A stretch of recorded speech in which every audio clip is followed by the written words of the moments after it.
Let's start with this guesstimate, which is about kerosene consumption.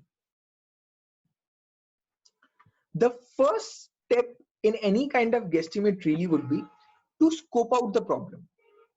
And the problem is the amount spent on kerosene consumption in India. What would scoping mean? Now, couple of dimensions. One is the time dimension. For how long are we doing this? A week, a month, a year? So let's say there's some answer. Let's do it on a monthly basis, let us say. Okay. Second would be what use case? Am I estimating the entire amount of kerosene used in all cases?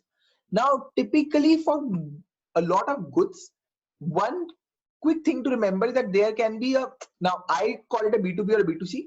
Basically, there's a consumer usage and there is a business or a commercial usage which might be there. And it's a good idea to differentiate that upfront and try to see if we are solving for one of those things. Mostly I found because for two reasons. A guesstimate typically is part of a bigger problem, and that bigger problem is from the lens of a client. So you might actually be looking for certain use cases only which are relevant to the client. That's one reason why most interviews will have only focus on one of the elements. And two, because of paucity of time, they will want you to do one dimension very well and you can ignore the second one typically. It could also be because the second one might be so rigorous, it might not be able to do that properly in an interview as well. Like in this case, the B2B would be far more difficult to estimate because it would require me to know different types of industries that use kerosene, how is it used and how not. Okay. So we would typically want to differentiate that upfront and solve for the specific problem that we have to do, that is the scoping aspect. So let's say we are doing only B2C and there the interviewer, now once you actually show the intent to scope, I've found it typically interviewers either turn it around. Now, how do you think, they will ask you a question, how do you think consumers are typically using kerosene? And then they might ask you to talk about specifics there and just estimate there. So from my understanding, kerosene is typically used for two purposes. One, it's used for energy purposes, and two, it is used for some kind of tough cleaning purposes. That's my understanding. So I'll turn around and ask, okay, is that correct? Is there any other use which is there? Let's say the interviewer only asks me to focus on energy. And there also they simplify my life. That let's say we are focusing on only rural market in India. And there also we are talking about people who use it for lighting lamps, kerosene lamps in their houses. But this, my intuitive sense was that the cleaning purpose would be like from an 80-20 perspective, this would be pretty low and it should be more of this. I say that and we're like, yes, let's ignore cleaning altogether. Let's focus only on energy, and we have ignored B2B as well. And now the interviewer tells me, okay, let's just focus on the rural Indian market, not even the urban market. And there specifically for kerosene usage in lamps. So for kerosene lamps, how is kerosene consumed? So now my problem, starting with estimate the amount spent on kerosene consumption in India, is now reduced to the amount of money spent by people on, spent by rural India on using kerosene for lighting lamps. Okay, that's my problem. So now what I will do is, in the end, now I'll make a formula. I have to figure out a dollar value in the end. Now I have the rural population divided by, so lamp I would assume to, I will calculate this at a household level because lamps are consumed at a household level. So I have the rural population, I will divide it by the size of a household. That will give me total number of rural households. Now not all of these people would be using lamps, kerosene lamps, right? There would be two kinds of population that we can ignore. People who, let's say, live in electrified villages, and then again people who are, let's say, not in electrified villages but have access to better sources, let's say LED lamps or something of that sort, okay, or partially electrified resources.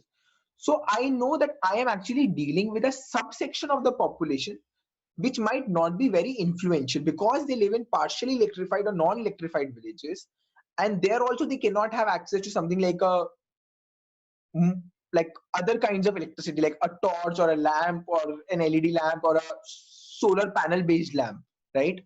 So none of those. So I know that a fraction which is not so well. So percentage not so well off. Now I will have a total number of households who are my potential users. These are all users. You can now essentially what we have done is we have broken the population to three parts. We have removed a layer from the top. You might then again say that maybe there are some people who are so poor that they cannot even afford this. Sure, you can remove a layer from the bottom and you are left with a layer in the middle. Now, out of that, now we'll have to see essentially how many. Now, one risk is to assume that there's only one lamp in the house, but we can't assume that. We will have to assume that there's more than one lamp. Now, average number of rooms in the house into average number of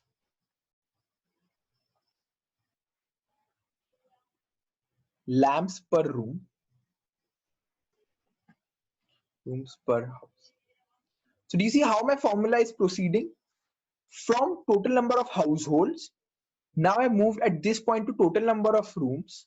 Now I move to total number of lamps. Now the next logical step would be to understand how much consumption is really happening. So I'll move to total number of hours that a lamp is lit,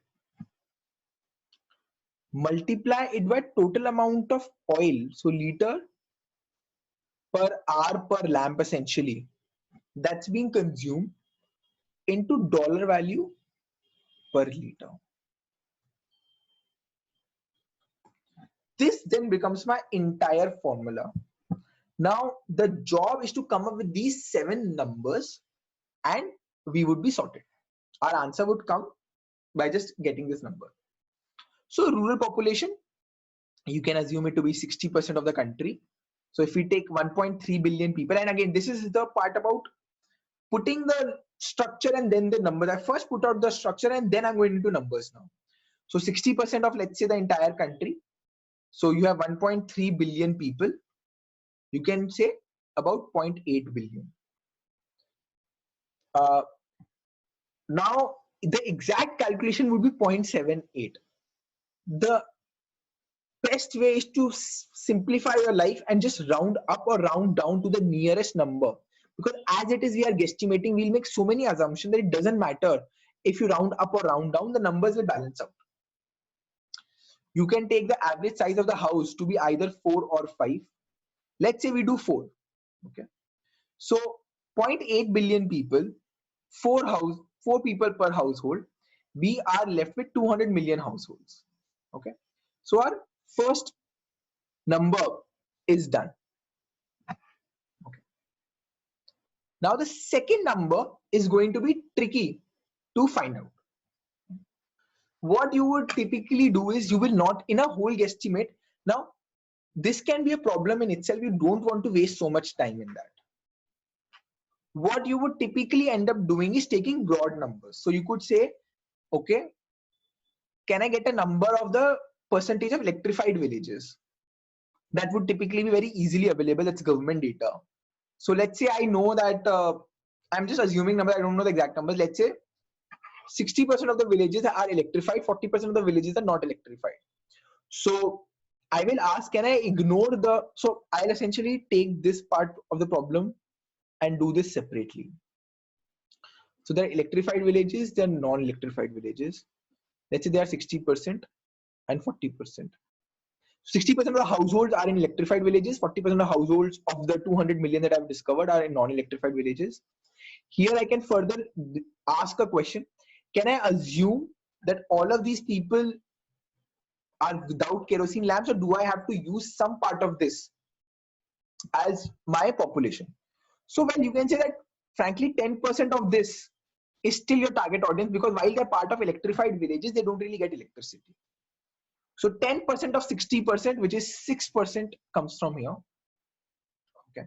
Out of these 40%, some people might be too rich, too poor, and this would be my target in the middle. Now, in an electrified village, too rich is fairly unlikely, right?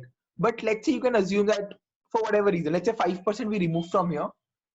Too poor, let's say 5% we remove from here, and we are left with 90%. Okay. So 90% of 40%, 36%. So 36% plus 6%, 42% of my 200 million households are what I am left with. I'll just make this 40, make my life simple. So I was at 200 million households. After this point, 40%, I'm left with 80 million households. Right. Next step, average number of rooms per house. Well, I'll just move to, okay, fine. Let's assume some, because we're talking about people who are not so well off. Maybe some people have one or two, let's assume 1.5 as an average. You can take this to be 1.2, you can take it to be 1, you can take it to be 2, doesn't matter. I like averages, so I'm taking 1.5. So 80 into 1.5, now I'm talking about 120 million rooms. Let's assume the average number of lamps per room to be 1 only. So we're talking about 120 lamps. This third last factor is a number of hours for which a lamp is lighted. Now you could do some analysis, you could fine tune the number, you could say that, okay, fine, that lamps are typically lit in the evening only from about, let us say, when it's sundown. Now you could take a longer perspective at summers, and if you're doing it for 1 month, what kind of month am I dealing with? Am I dealing with a summer month or a winter month? Because that will change the number of hours the evening lasts for. So you can assume that it's an average month, and let's say it's 5. That every lamp is lit for 5 hours. Now this could be 3, this could be 4, doesn't matter. Knowing that this can be different depending on the season, and knowing that it's in the evening or maybe early morning, that I think what is more relevant. Okay. Someone might say that, some of the huts are so small that you might need it. There's no natural sunlight, you might need it in the day. So on the basis of that, you could update the number. Doesn't matter what the number is. Including this factor is important. So we were at 80 million houses, 1.5 room per house, 1 lamp per room. So 120 lamps, 120 million lamps, 5 hours. So we have 60 million lamp hours per day. I will multiply this by 30.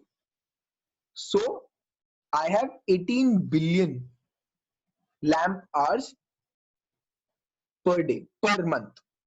So 120 million lamps, 5 hours per day. So that's 600 million. And 600 million multiplied by 30 becomes 18 billion. Now, let's say you have to figure out how much liter of kerosene is consumed by a lamp per hour. And the last part is how much is the cost of kerosene. Now, what I will do is I will try to estimate these two factors together, because I don't know what the consumption rate of oil is going to be. And let's say that I can ask the interview directly, can you give me a number? And most likely they will. Or you could turn it around, and the interviewer could turn it around and ask you, why don't you estimate that number? In which case I'll look at the last number, which is the dollar value of kerosene. Now, again, I've never purchased kerosene in my life, so I don't know what the cost is. In such a situation, what you do is you try to narrow your cost down. You will try to figure out an upper bound, and you will try to figure out a lower bound, and your cost lies somewhere here. So for kerosene, I know that it's a cheaper fuel. It has to cost less than diesel. And let's say, so when I actually did the case the first time when I was given to me in an interview, the cost of diesel was roughly around 50. So I know the cost of kerosene is capped at 50, and at a lower level, it could be anything. I mean, water has to be cheaper than this. So I guess I can get water easily from anywhere for like a couple of bucks or $5, not the Bisleri bottle, but like a cheaper variant of bottle, non-sanitized bottle. If I can get like a bottle of water for 10 rupees a liter or 7 rupees a liter in rural areas, that becomes my lower limit. So it's between 7 and 50 that the cost of kerosene will be. But the question says, what is it that people end up paying? I will have to include whether it's subsidized or not. The language was what people end up paying. So you have to be very, very careful that do people pay the fixed cost, especially when you're dealing with such more development oriental context or more rural context, that many things might be subsidized. So please keep this factor in mind.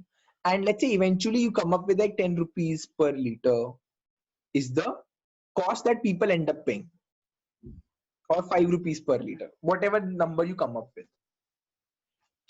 On the basis of that, you can figure out that if it's 5 rupees per liter and at an household level, I am using my lamp for 7.5 hours, which is 1.5 rooms per day, 1.5 rooms per house, total 1.5 lamps used for 5 hours. So 7.5 hours of lamp usage is happening. Clearly per day, I would not want to spend more than like 5-7 rupees on lamp, right? Because for a poor household, lighting a lamp, if let's say it's 5 rupees per month, becomes 150 rupees a month. For someone who's earning like 1.5 to 2,000 rupees, that might itself be a big amount of money, right? 10% of their income going just to light a lamp. So what you can do is you can work this from the top down. That let's say this person earns typically about 2,000 rupees per month, okay, and 7.5 hours of lamp usage is happening into an unknown, into price, which is let's say 10 rupees a liter, okay. On a daily basis, they are earning 2,000 rupees. On a daily basis, they are earning about 70 rupees, let us say. Now, what makes sense to you logically would be the answer. More often than not, that's at least your starting number to build a logic, because in the end, you have to give a logic, even if the answer is not right completely. So you can say, yeah, I don't think more than 10% of their income would be, something they would be spending on lighting their house per day. So let's say 7 rupees is really the limit that they are willing to spend. For them to spend 7 rupees, that means only 0.7 liter of kerosene has to be used per day, which means at a per hour consumption, 100 ml of consumption rate per hour makes sense. Okay. So you see how we can actually come up with this number by trying to triangulate of what is the max that they can actually end up paying. So I can get this number as well. So all my factors are laid out and I can eventually get a final answer. Okay. One might obviously come up with the fact that, in assuming how much in calculating how much they pay, have already assumed how much they are paying. That kind of roundabout fashion works because in the end, the objective is to highlight our problem solving process. Sometimes you'll be asked that problem, sometimes you'll be asked this problem. And it's really up to you to show the interview that you can solve, both kinds of problems. Okay. So this is how we will solve this problem. I hope that this gives you a better understanding of how you would go about estimating a problem. Start from scoping the problem, to laying out a formula, and then having some kind of interesting idea to get to the numbers that are required to fill there.